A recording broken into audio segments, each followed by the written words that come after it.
Happy Monday, Grayce. Happy Monday.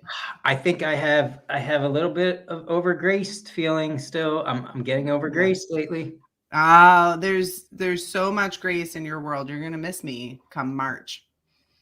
Why are you going March? What happens to Not Grayce? going anywhere. We just don't have anything planned to see each other until April. Yeah, I guess we'll have to change that. Yeah. Figure something out. Yeah. Whew, how you feeling? Good? I'm feeling good. You know, my legs are still a little bit of recovery. I got some lingering soreness in my quads because I ran the frozen snot last Saturday. How are you feeling? My quads are a little disturbed with me. They're not really happy. They don't smile right now. Yeah, it's a whole thing. It's I think everybody that experienced the snot would probably know exactly what I'm saying, but I feel good. Yeah, so the both of us got to participate in the frozen snot on Saturday, and that is also what we are going to talk about today. Yeah, so let's get this intro started so we can get talking about it. Grayce, listen to me and listen carefully. Okay? Okay. Okay. We are here to talk about the Frozen Snot 2024 with Roxanne Strine. So let's talk about this past weekend on episode 49. Yeah. I'm Eric, Idiot Runner Kosek. And I'm Grayce, Hot Pants Langheim. Eric is all business in the front of the pack, and I am all about the party in the back. That's right, business up front and party in the back. Together, we are the Running Mullet. And we are going to talk about every aspect of running, the podium to the DNF and everything in between. If you are a runner, this show is for you. Now sit back, get out your foam roller, and enjoy the party.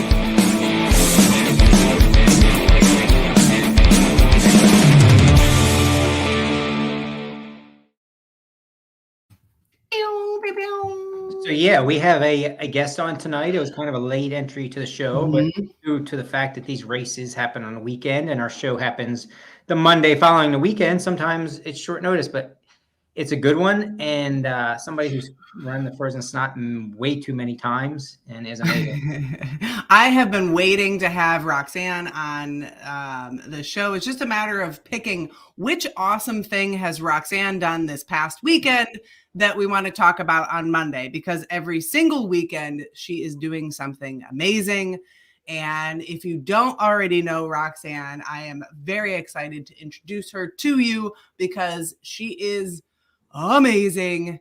And we're gonna should we bring her on? Yeah, give me 1 second. I need you to explain something to me real quick. Yes. I need you to explain what's going on. What's going on in this picture here, Grace? It's there's a lot to unfold here. I know we have a half-hour show. I wish people could zoom in.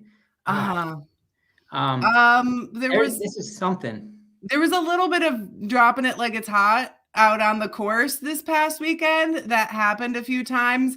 It was so warm that I wore my hot pants out on the course, and there were comments about my hot pants. I had to drop it like it was hot because it was hot, and that's just what happens. It's what happens. That is art, I think, is what that is. That is a beautiful portrait, if you will. I personally have it framed already. So yeah, I'll sign it for you. I want to thank you so much for letting my eyes see that. I mean, yeah. Signed copies coming soon. All right. So I'm sorry. I didn't mean to mess up your intro. Go ahead and intro Roxanne for us, and we'll bring her on. Yeah, I'm going to bring in Roxanne so she can answer a couple of questions as we intro all of the amazing things that she has done. Yep. Roxanne, welcome to the Running Mullet. It's about time we've had you on. And Roxanne, just because I want to inspire, I want this in people's brains. I want to inspire everybody out there. You are, and I know you're not shy about this. How old are you? 69. Roxanne is 69 years old. So let's just keep that in your brain. Now, you have run the Frozen Snot 10 times. You had the fastest known time for the Mason-Dixon Trail, 200 miles. Before I snagged it from you. So you did that just 3 years ago. So it wasn't long ago. Yep. Yeah. Was not long ago when you did 200 miles on the Mason-Dixon, and every single weekend you're out on the Mason-Dixon Trail. You and Dave are, your husband Dave, are trail stewards for the Pennsylvania section of the Mason-Dixon Trail, and both help the trail. You also have Second Chance for Life Animal Rescue, which you volunteer with heavily and help out and help manage. You former kickboxing champion, speak at least 2 languages. I don't know if you speak more than that. Do you speak more than 2 languages? No. Just 2. Yeah. Fluent in 2 languages. What else am I missing? Track season starts in March 4th. I That's coach right. track. Coach track, and Dave still holds, I believe, school record for, was it track or cross country? But for both. Yeah. For Lancaster Catholic, he went, or York Catholic. For York Catholic, still holds some running records. The mile record, yeah. So the both of you have been running legends for a very long time, and about time that we had you on the show. Yeah. Thanks for being on. Well, I started when most people are like ready to stop. I did my first marathon on my 40th birthday. That's awesome. All right. So we're here to pretty much have a night full of frozen snot talk, right? Generally, we can talk a little about what else you've done, Roxanne. But before we get into that, I want to go over some of the details about frozen snot itself for those people that haven't done it. If you haven't done it, you better get it on your schedule and make sure you sign up fast because it sells out fast because it's an amazing race. But having said that, the frozen snot is held right near Lock Haven, PA. The race director is Luke Ebling. He goes by El Christopher on the Facebooks if you're friends with him. Amazing guy, amazing race director. The race itself is pretty much spotless as far as how smooth it runs. They know what they're doing and they got it figured out. The longer distance is 13.5 miles, 5,800 feet plus or minus a few feet gain. Short course is 8.3 miles with 3,775 feet of gain, so it's totally easy. And it is marked as the toughest trail marathon in the Northeast. So with numbers like that, it's not too difficult to figure out why. Only other thing I have to say about it, it's kind of a trademark spot of the race is the bacon station. Everybody goes crazy over that station. It's where you can get all the bacon your little tummy desires, and all the aid stations are phenomenal, but that one's the trademark of the event. So yeah, and I think that's coordinated by quite a few people, but I think some of the major players are Michael, Lippy, and Patrick.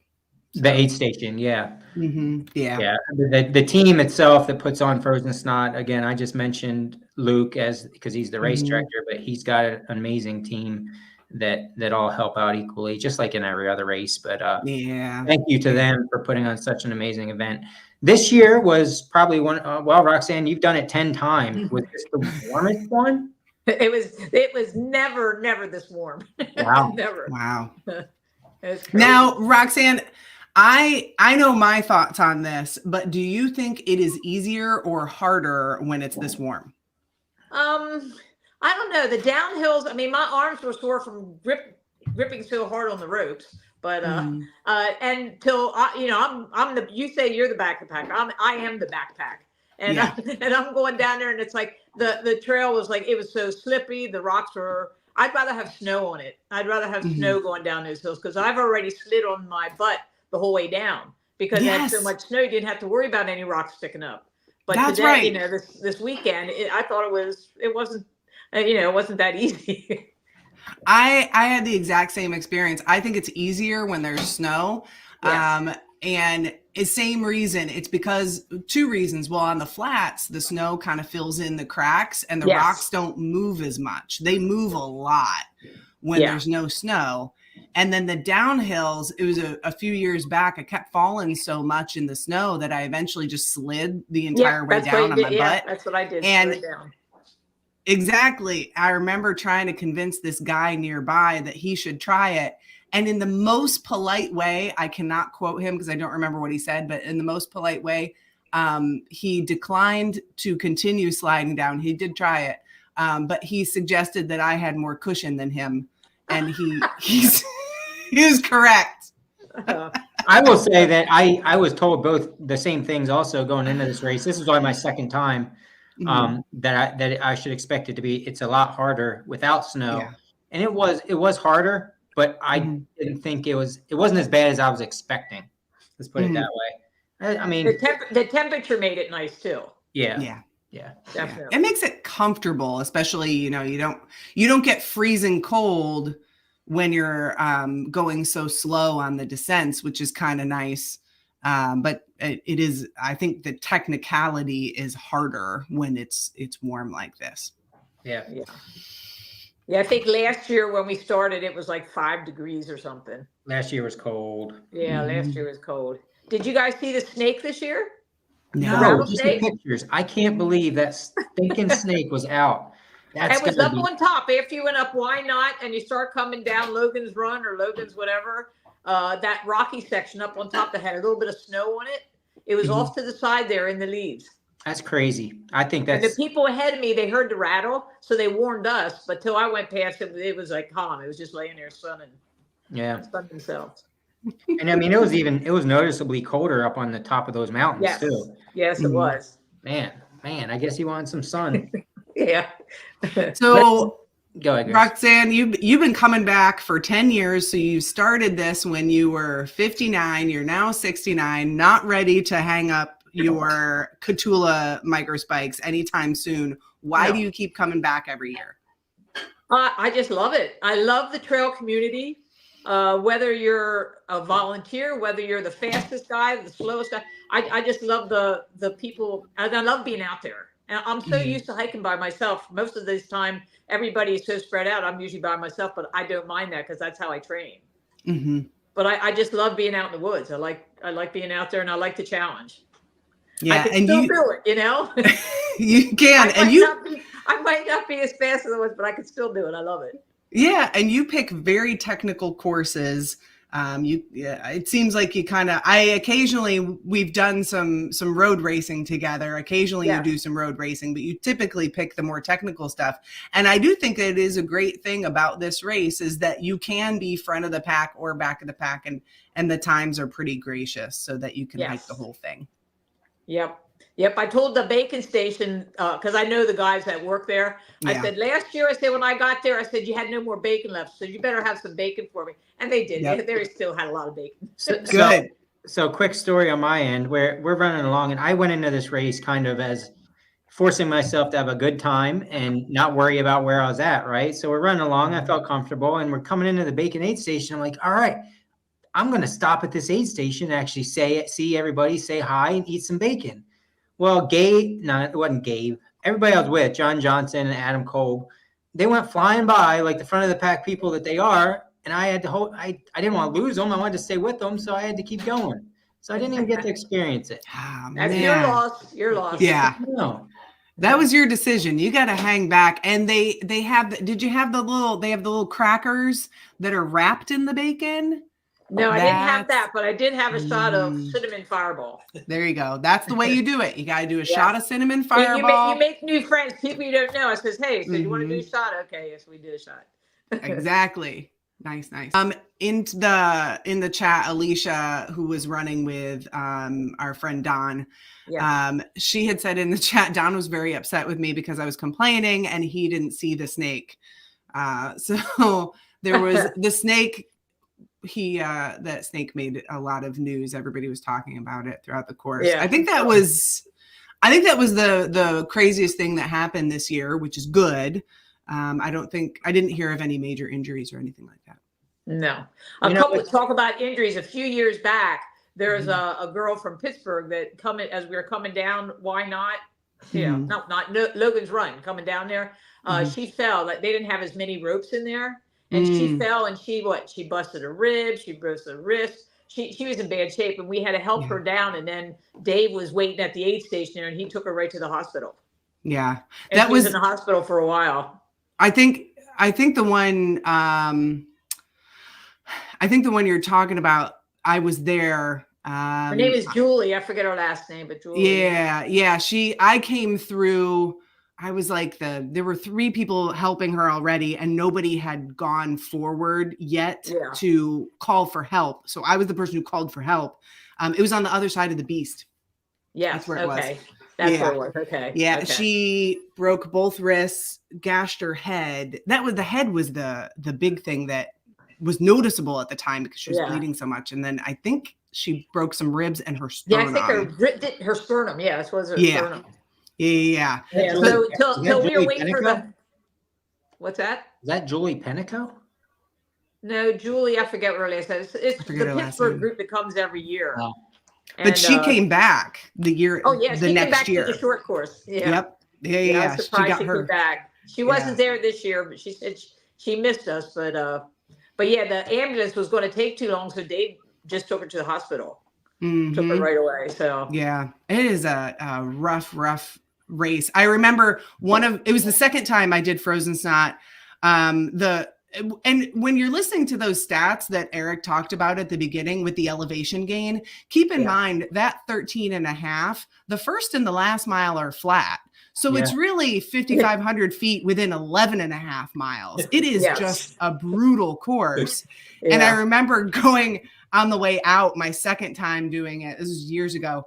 And these kids behind me said, yeah, I heard that people get, that a person got hurt out here. And the other guy says, I heard there's parts of the course you can't even run. I'm like, oh, honey. Stories, yes, legends. Oh, boy, you are in for a fun day if you were planning on running this whole thing. So, so it's but and I will say this, like there have been some injuries, which we all know going into it, that you should be wearing proper footwear, including Catula micro spikes, and understanding what you're signing up for. And this race just does a phenomenal job of having volunteers everywhere with radio, ambulances ready to go just in case they need them. And a lot of times they don't, which is good. Not only that, and it's worth noting, we talked about the ropes going down the steep parts. I wish people could respect and understand how much work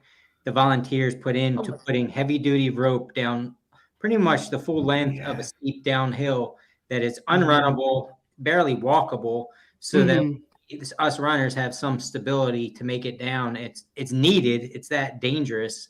Yeah. And thank you to those that put the ropes up. Hundreds and hundreds of feet of rope. So it's really phenomenal what everybody pulls off. And in return, you get amazing swag.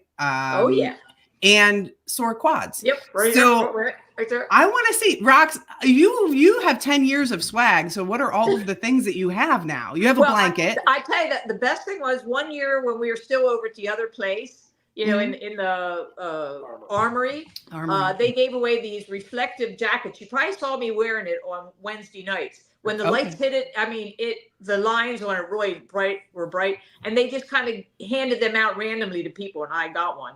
And then like the Catula spikes, they would give I think they gave 10 away this year. They just kind of randomly hand these things out. And I have so much of the swag from every year. It's fantastic. Like I said, it's a fantastic group of people, and the people behind the scenes. Jane Cohn, who does all the food, she does an amazing job with that, and it's just a good group. And then like you're talking about that section with the ropes. The people, there's an aid station up there. Those people have to walk up the one we come down, they walk up. Yeah. So they have to walk, up on the top there. So we appreciate that very much. Yeah, there's a lot of people on the course, people at campfires and things like that. Right. I smile at them, I give them a high five, and it's like, how the hell did you get here?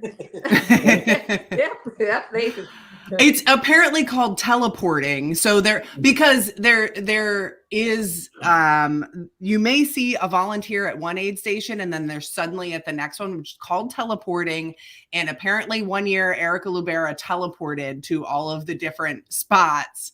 And Eric, your wife and your girls were teleporting because I saw them at one. I have no doubt that they could get there. All three of them could get there much faster than I could, and probably, you know, take a shower, get dressed, take a nap, and still get there before me. But I don't think they did. I think they teleported from one spot to the next, which is kind of neat.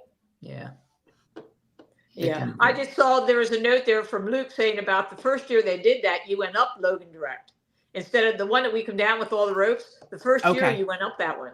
Oh my gosh. And were you there the very first year? Has it been going on for 10 years? No, I was not there the first year. Like I said, I was doing Mega Transit. I've done like all the megas before it turned to Boulder Beast. And that's where I heard about the frozen snot. And then so I missed the first year and then I went in after that. Okay. So this was the 11th year. Is that right? The 10th. I missed 13 and I missed 16. Oh, okay. Gotcha.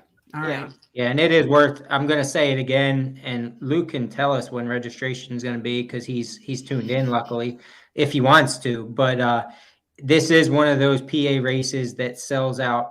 You can't blink an eye when registration goes live or you will miss it. And it's pretty long in advance. I believe it opens pretty soon, if I recall, but I could be wrong with that. But anyway, if you want to do it, and you should want to do it, you better have your hand on the little mousy button. Yeah, you got to kind of watch out for it because I think there were a couple of times that they were just double checking that their permits were all final. So they finalized some stuff. So I think their open registration date has shifted around a little bit over the years. Right. Yep. Yeah. So you really it's just a part of my morning routine. You know, I go to the Frozen Snot Facebook page. They do keep it very updated. So they do warn people ahead of time. But if you follow them there, they also have an Instagram that they keep updated and then on Ultra Sign Up. So I just keep myself laser focused and you get registered right away. I think it's one of those bucket list races that even if I haven't been able to do it every year, this was, I think my fifth. I think this was my fifth. I haven't been able to do it every year, but I got sucked in because I saw somebody, my friend Christy Madera had a Frozen Snot blanket and had a crazy story. And I said, I want one of those blankets. And so I registered. Now, Rox, what are some of the crazy stories? I think that's one of the coolest things about this race is everybody's got crazy stories from this race. Tell some of your stories. Okay, well, obviously this is the first time I saw a rattlesnake on a course. I mean, I know they're out there, but to see one that close, that was the first time I saw that. Obviously, the bacon station used to be just a party. A bunch of guys got together for a party, and they decided to make it into this bacon station. It just grew from there. It's such a good group of guys that are in there. You see them coming. I remember one year they had how the bacon station's coming, but it seemed like a mile later. Like you're tempting us too soon with that, but you know, and the people there. I met a group of runners from Pittsburgh that every year we all get together. Now this year they kind of passed me and just kind of went on. I said, okay, I want to see you guys in another 10 years. See if you can still keep up that pace.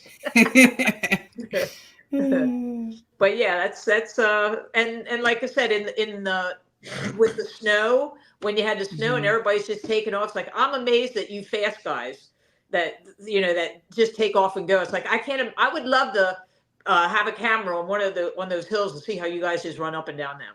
I just can't imagine it. I have tremendous respect for that. It's fantastic. Yeah, the guys and girls that are really fast, that are at the tip of the front of the mullet. It's insane what they can do on those hills, and you got to see the hills to respect it. It's it's like their feet they hardly touch ground. Bing, bing, bing, and they just go. Yeah. Have you hurt yourself at all over the 10 years? Not here. No, I've never hurt myself here. I've fallen in other places. Now, I did slip coming down this time, and it was just a very gentle slide. But when I went back, there was a pointy rock there, so I have a little dot in the back of my back. Oh, now I'm fine. Yeah, I'm too slow. I don't get hurt. Now, Grayce, you ran with Callie Genzel and Angie Schoonover. That sounds like the Three Stooges to me. Oh my gosh, it was so much fun, and I swear there were so many fun conversations about leaky buttholes. Did you talk about me at all? Huh? Did you talk about me at all? We did. You know, we spent a good amount of our time just talking about how great you are, how much we miss you, wondering if you're okay.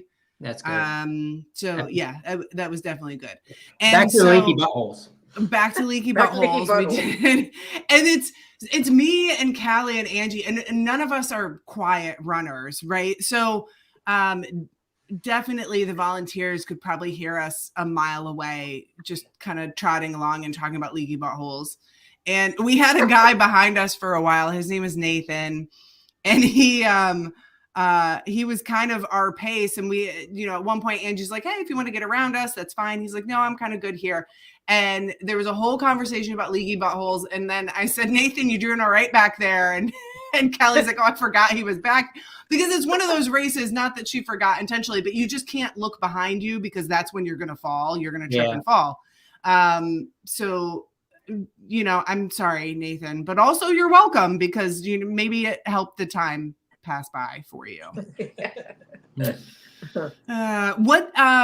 Carl is, I swear, our third host here because he comes up with all the great questions. Rox, what year had the worst weather or course conditions due to weather?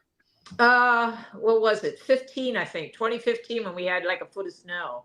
Ooh. Because 16 was a lot of snow, and for some reason we didn't get up there. We didn't go. I think 15 was the big snow. And then was it ice? There was another time when we had ice. Everybody's just kind of, I forget what year that was. I mean, that time of year, you're going to expect it. And like coming down the ropes, everybody going down ahead of you, the ropes were just solid ice. So you're even though you're holding on with your gloves, you're sliding. So it's like it was better just to stay low to the ground and slide down. Mm-hmm. But that's what it's all about, you know? Was that the year that there was all that ice, we had to go around the creek? You know what I'm talking about? The creek. We went around the creek and we were... Yes. And it was just a sheet of ice. Yeah. I remember there were some people around me because the whole course wasn't ice covered, but it was either nothing or it was terrible. And they didn't put their spikes on and and it was very slow moving for them. Yeah. I was like, man, just put on your spikes. And then like with some of the water crosses, that one log you go across, they kind of flattened that out now. It wasn't flattened before. So with me, with my terrible balance, I just walk through the water. I remember that. Yeah, I know what you're talking about. But now they flattened it out. So it's like, oh, now you just walk across. Yeah, the bridges are nice now.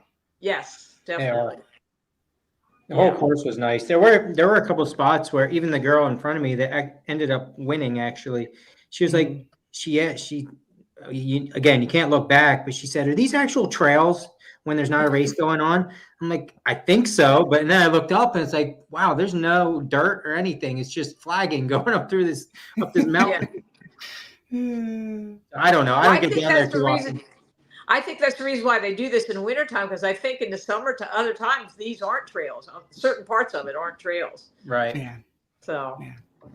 Nah, it's good stuff. I mean, it probably has the most personality of any race I've done in a short 13 miles. Short 11 miles, like you said, Grayce. The first mile is just getting to the trail, and the last mile is getting back out. So in 11 miles, man, it throws everything you can imagine at you. Yep. And there's no switchbacks. They go straight up and straight down. Oh, yeah. That was another fun conversation that I had one year when I was doing the course. I was going up the very first climb. I don't remember the names of all the... What's the name of it? Ass.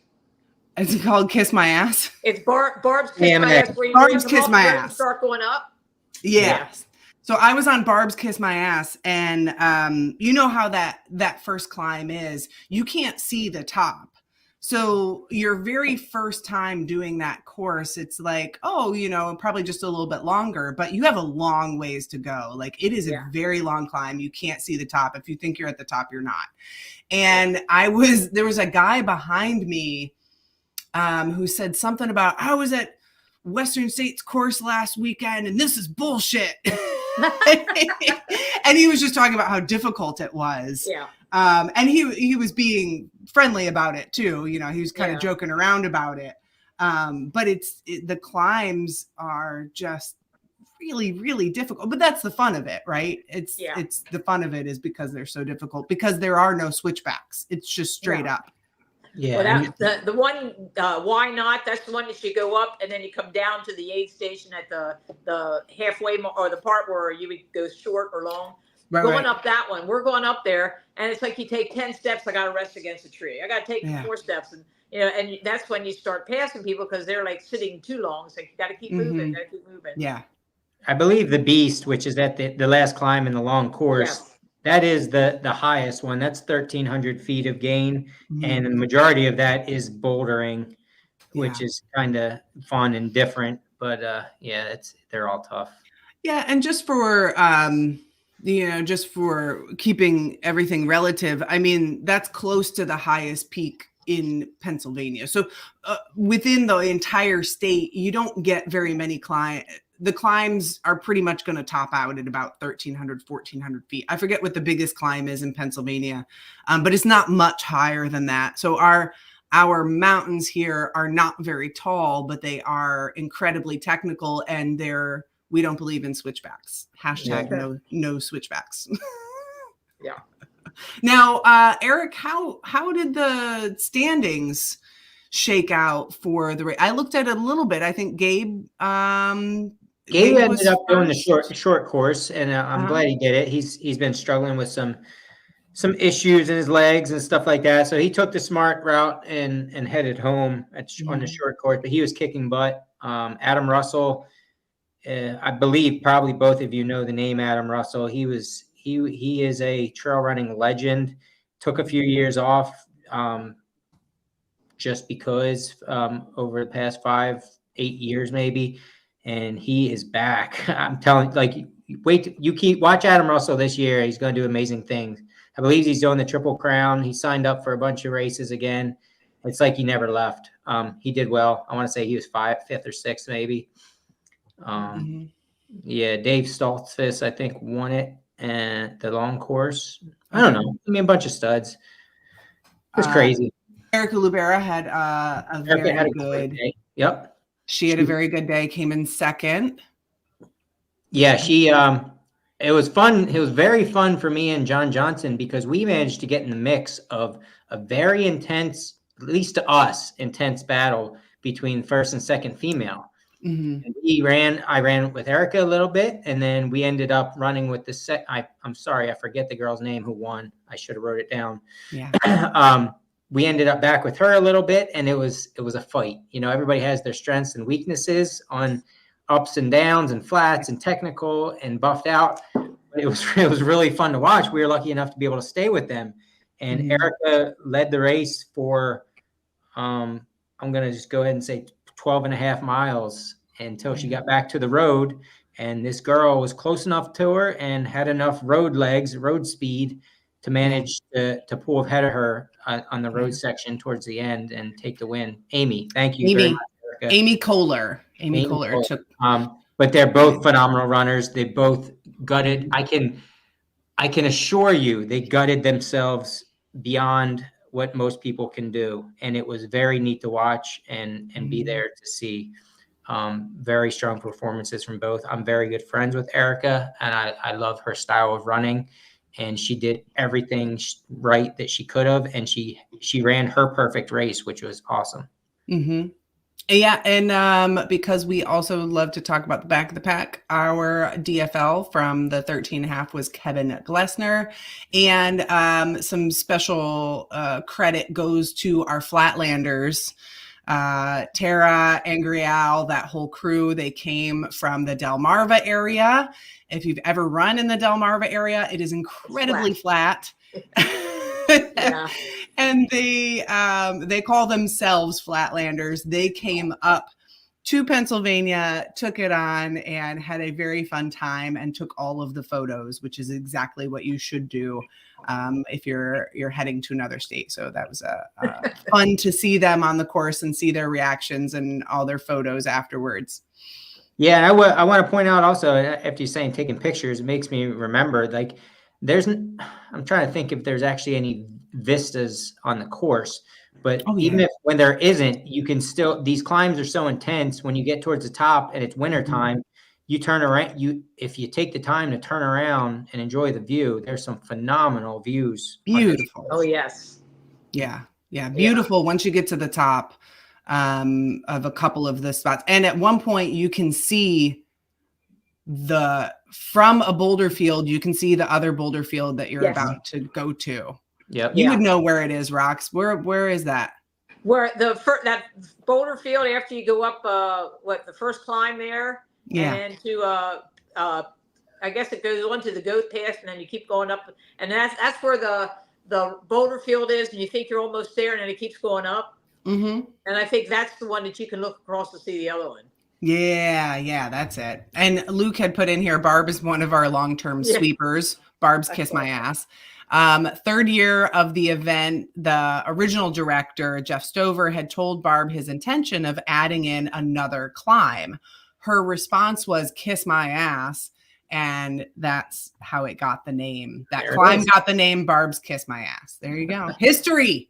We're giving you a history lesson here. Very good.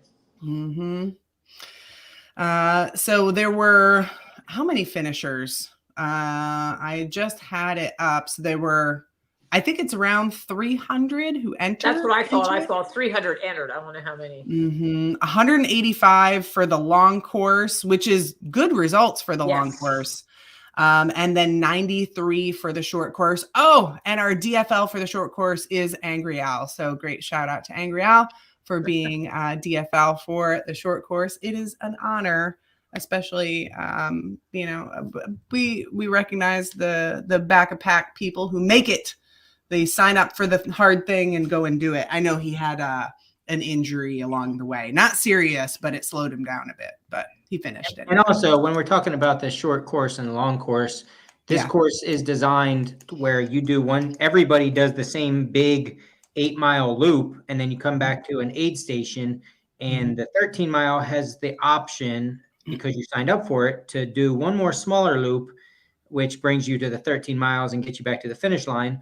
Or at the 8-mile, the 13-milers have the choice of dropping down to the 8-mile and going back with the other 8-milers, which without really a penalty. They're just counted as the 8-mile finisher at that point, which is I kind of like that fact that there's no pressure. It's not like you're disqualified. It's not like your time doesn't count.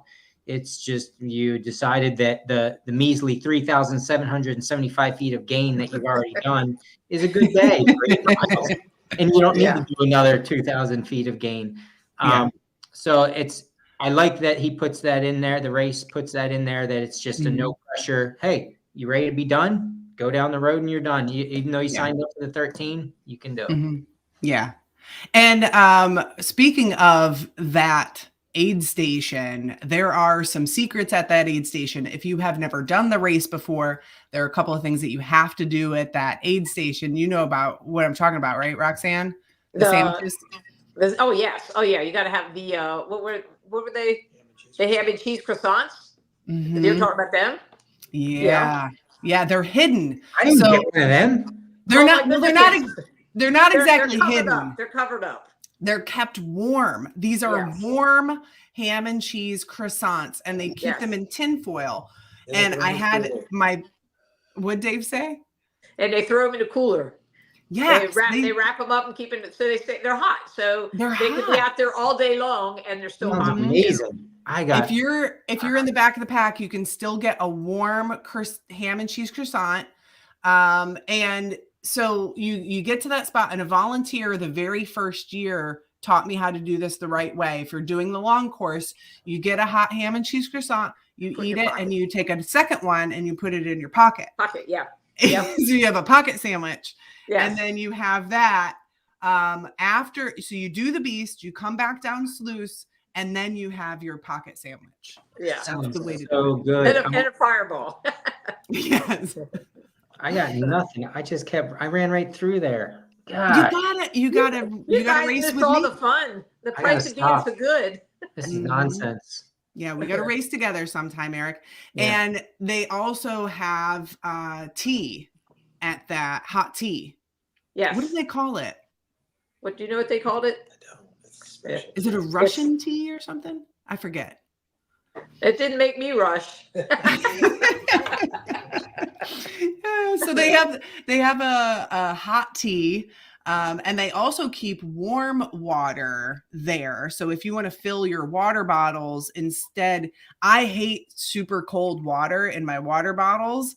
Yeah. And so they keep warm water. You can put that in your water bottle, especially if it's a very, very cold year. It helps prevent your straws or your bladder from freezing up. So they keep warm water. Russian tea. Thank you, Luke. They have Russian tea there. So there's a couple secrets there, and I want everybody to know about them. So if it's your first time next year doing the frozen snot, you know to ask for the hot ham and cheese sandwiches, ask for the Russian tea. And this year I did something I'd never done before. They had shots of pickle juice, which is normal. They also had shots of olive juice. Yes. Okay. That's salty. Yeah. Mm-hmm. I did the shots of olive juice and it was good. Very good. Cool. Yeah. Yeah. Did you get your ham and cheese sandwich, Rox? No, I didn't. I got that point. I get to a certain point. It's like, I don't want to eat anything. It's like, I don't know. After I'm out there for a long time, it's like, no, I can't eat anything right now. I don't feel sick or anything. It's just, I'm not hungry anymore. Mm-hmm. So. Well, that's the frozen snot. We could talk. Yeah. I mean, I think the cool thing we all pointed out was all these little intricacies that make the big event so special. And that's what makes something special. The Russian tea, the croissant, that's all the stuff that stands out. It's not just M&Ms and Pringles, which are totally fine in any aid station. Don't get me wrong, but the bacon aid station and all the little secrets and stuff like that, like that's what makes an event special. And it's going to be there for years and years. Yeah. I think what is also interesting is, they don't really have to, keep trying to get people to register for this thing because it sells out every year. And every year they're like, you'll see them come out with fresh new swag, or they have tons of social media posts. They had quite a few photographers, great photos coming out. So it just seems this year they had new ropes on the course. So they make improvements every year. And it's like, you don't have to do that, but I love that you do. That's great. So it's just a great group. Well, here's a funny story. My mother's 95 years old. She's a German war bride. Okay. So she's in a home, but she's doing fantastic. And she said, "You're not going to go do that snotty run again, are you? You're going to go up that snotty mountain?" She says, "You're going to hurt yourself." I said, "I'm fine." So the question is, Roxanne, are you in for next year? I told Scott Libby, the guy that does the bacon aid station, I said, "Do not let me sign up next year." I says, "I'm going to work with you guys." He says, "Yeah, I know better." He said, "You're going to sign up." Yeah, you are going to sign up. Yeah. We'll have to find out from Luke who the oldest finisher is. There was someone who was 71 I saw. Last year I was the oldest one. There was a guy that was 71 that did the long course this time. Oh, wow. I was the oldest lady, but there was a gentleman, 71, I think, that finished the long course. He did a pretty good, decent time. Wow. Gosh, that's amazing. That's crazy. Roxanne, did you guys see this article? It was in I did. Mountain Home or something like that. It has a good article on the frozen snot. Well, let me show that again. That's in Mountain Home. It's called Mountain. Let's see, what's the front of it called? Yeah, it's a free publication. It's free. It's called Mountain Home. Nice. And they had I don't know. It has nice pictures of everything. That's awesome. Yeah, they did a really good coverage on it. That's very cool. Yeah. And I had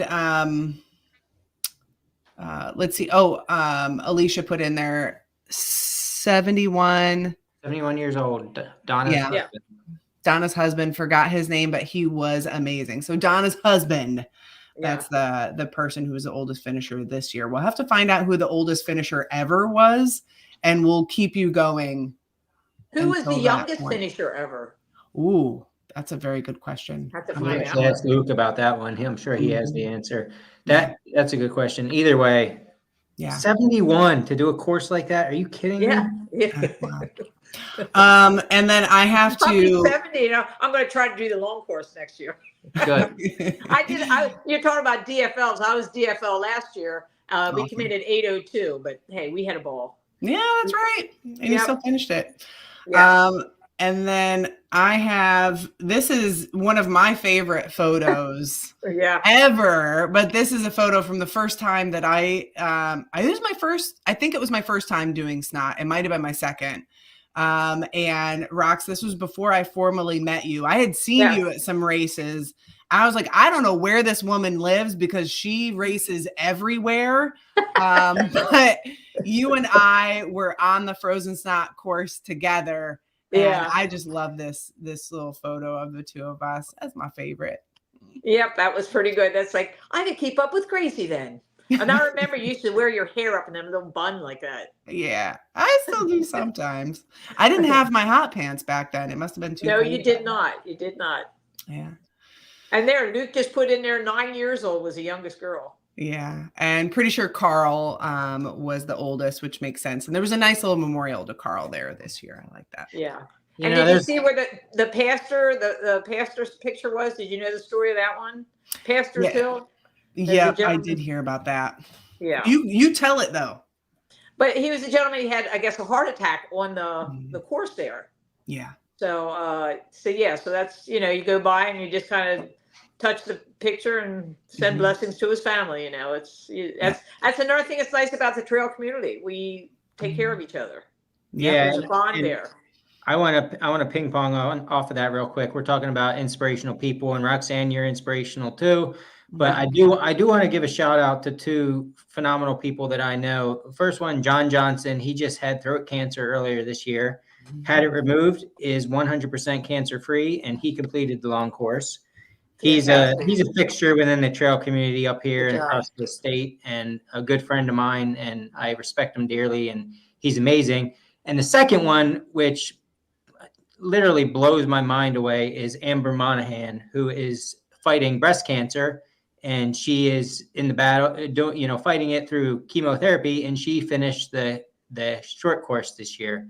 Wow. Which is amazing. Like, she's literally in the middle of it, and I think she inspired a lot of people. I don't know if she listens to the show or not. It doesn't really matter, but man, talk about heart. Yeah. It's awesome. Yeah. See, that's what I'm saying. That's what's so wonderful about the trail community. I used to run roads, and there's just nothing like the trail people. It's not all looking at your watch and your time, and it's like it's great. It's just a different group of people. Yeah, we are different. That's for sure. Especially Eric. You're so different, Grayce. All right, we gotta shut it down, guys. All right. Well, first, I want to hear, Rox, from you. What is on your race calendar? Where are we going to see you next? We got the Equinox run on the 15th of March. Yep. That's on the Mason-Dixon. The 7th is Buckridge half. Buckridge Burn. And then I'm going to do the next weekend is the end to end with the Wilmington Hiking Club. It's 28 Brandywine. Yeah. Mm-hmm. So that's as far as I have so far. Yeah, and you will probably see you at Boulder Beast. I'm doing Boulder Beast. That's that's October. Yeah, and we're trying to come up with a new one. We want to call it the Hellbender Half, and that's going to be on the Death March. Awesome. I mean, this is just your race calendar for the next few weeks because you race a lot. Rox does this to me all the time. I'll be trying to figure out my weekend long run, and she's like, "Well, I'm doing just from Peckway to Lock 12, which is a very difficult section of the Conestoga." And I'm like, Rox, I'm not retired. I do not have the time that you have to do 20 miles on Saturday and 16 miles on Sunday on highly technical trail. And then in the middle of the week, you're doing, I usually see at High Point. I have not seen you lately. Where have you been? Dave's fault. He's just played my fault. And I'm going to be going to North Carolina the next 2 weeks, so I won't be there next 2 weeks either. I'll be on the flatland. Okay. Down by the beach. We've been missing you on Wednesdays. We wondered where you were. Yeah. Well, I'll be back. Okay, good. Well, can't wait to see you out on the trails and in all of your awesome races. You inspire me. You inspire so many. And I'm gonna get fluffy. It's happening. Don't get fluffy. No fluffy. Well, the important thing is, I didn't start doing this stuff until I was like 40 years old. That's my first marathon. I didn't start running until I was 38 because when I was a fighter, I had to run for endurance, and I hated running. And then once I stopped fighting, it's like, well, I like running now. Yeah, and you were a championship kickboxer. Yeah. And there, I was late in that too. I was always a late bloomer.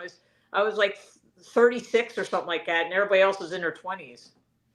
So. Oh my gosh. Well, I love it. I'm glad you got to share everything. Well, thank you for having me on. I appreciate it, and I appreciate everyone from the Frozen Snots. It's a wonderful run organization and a fantastic run. Mm-hmm. I have a feeling we'll probably have you back on in the future. Okay. Yeah, 2025 Appalachian Trail. Woohoo! Nice. Oh, you're already booked to be on the show then. Yes. Awesome. Thanks again, and we'll see you soon. Okay, thank you very much. Bye now. Hey, Rox. Okay. What are you doing this weekend, Eric? It's you and me. I don't know. It's a weekend. I'm just hanging out, chillaxing. Cool. Yeah. No, I don't know. I don't really have any big plans. Mount Tom is on Sunday. I think I will probably try to make it to that. It's pretty much in my backyard. So yeah, that's about it. Fun. I have a bruised rib, Grayce. It's killing me.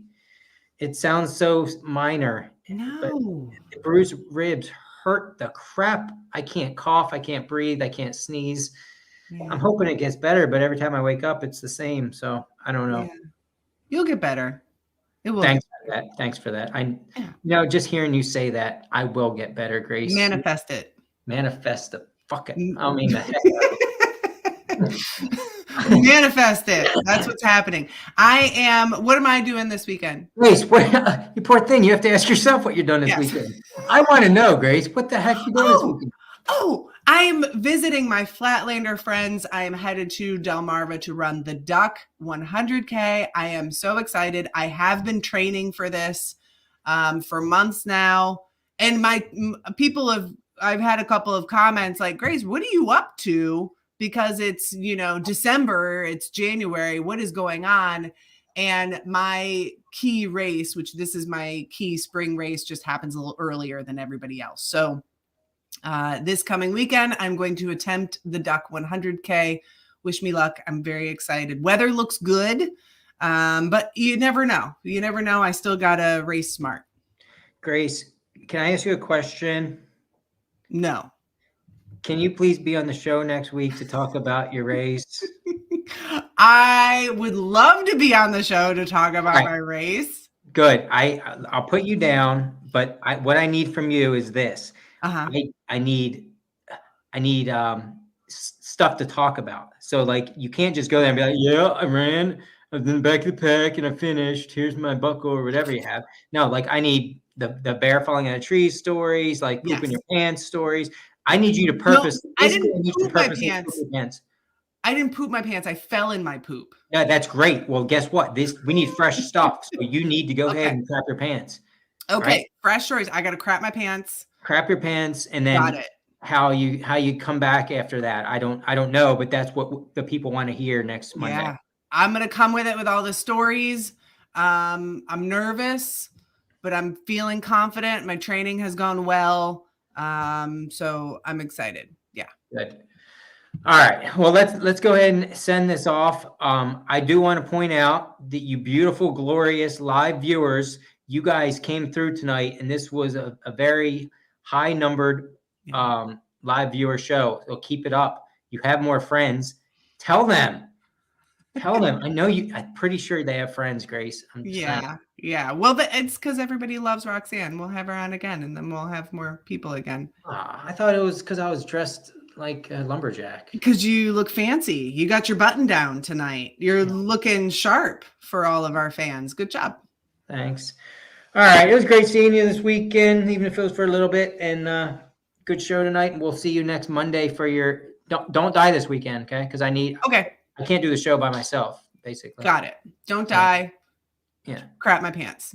Crap Done. your pants, don't die, and I'll see you Monday. Got it. Have a good night. Thanks, everyone. We love you. Goodbye. We love you. Bye.